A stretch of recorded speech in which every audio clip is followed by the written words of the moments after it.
Bom, o vídeo que vamos apresentar vai ser o ensaio de análise elementar para o enxofre, enxofre orgânico. Então, a gente vai apresentar aqui o método de pirólise reativa. Existem outros métodos, onde é usado o formiato de sódio no tubinho de ensaio, que ao ser aquecido em condições de pirólise vai produzir hidrogênio, hidrogênio atômico, ou hidrogênio nascente, como alguns autores chamam. Então está sendo colocado aí o formiato de sódio, e vamos colocar também um pouquinho de uma substância contendo enxofre, seria um controle positivo, para a gente demonstrar aqui como que o resultado ocorre, e o papelzinho de filtro em cima para receber o H2S que vai ser produzido quando a substância que contém enxofre reagir com esse hidrogênio nascente. Então, isso é em condições de pirólise, como foi dito, para que o hidrogênio seja produzido. O hidrogênio, ao ser produzido, se forma H2S e reage com acetato de chumbo no papel de filtro para dar aquela coloração escura que vocês observaram. Uma outra forma de demonstrar a formação do H2S é com nitroprussiato de sódio. Então o mesmo ensaio vai ser feito, só que no papel, em vez de ter o acetato de chumbo, vai ter o nitroprussiato de sódio, que reage também com H2S, como vocês podem ver aí na reação, formando um produto de coloração violeta.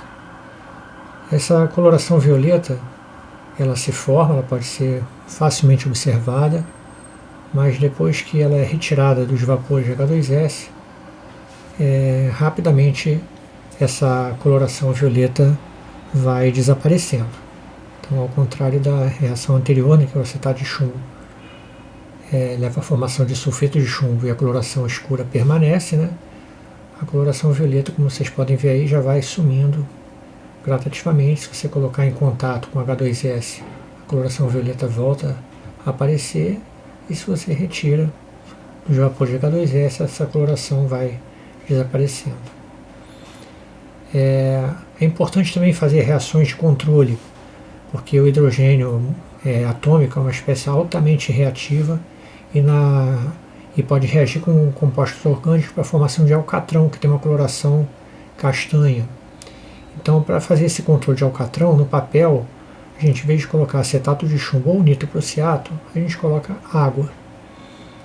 O alcatrão tem uma coloração semelhante à do sulfeto de chumbo, mas como ele vai ser formado em quantidade muito menor, por ele ter um alto peso molecular, essa coloração normalmente ela é bem mais clara.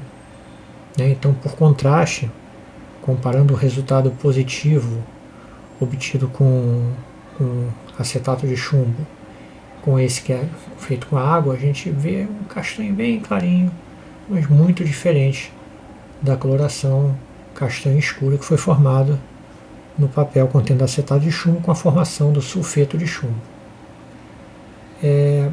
Vamos fazer aqui uma outra reação de controle, onde nós vamos colocar o acetato de chumbo, mas não vai ter amostra nem padrão contendo enxofre. Então, o que se espera aí é que não haja formação de alcatrão, nem de sulfeto de chumbo, nem de nada parecido, nem de H2S.